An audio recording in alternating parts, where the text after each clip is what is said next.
توج نادي دهوك العراقي ببطولة دوري أبطال الخليج للمرة الأولى في تاريخه بعد فوزه على نادي القادسية الكويتي في لقاء الإياب لنهائي كأس أندية الخليج بهدفين لهدف.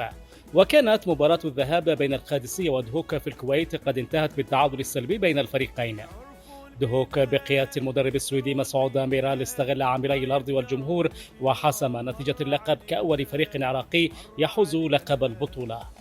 دهوك حول ضعفه إلى تقدم بهدف سجله لاعب سيامند عقيد في الدقيقة 66 قبل أن يعادل محمد صول النتيجة في الدقيقة 70. وكانت المباراة تذهب باتجاه التعادل، لكن لاعب دهوك مارلون حول مجراها وسجل هدف الفوز في الدقيقة الثالثة من الوقت بدل الضائع ليتوج فريقه بطلا لدوري أبطال الخليج.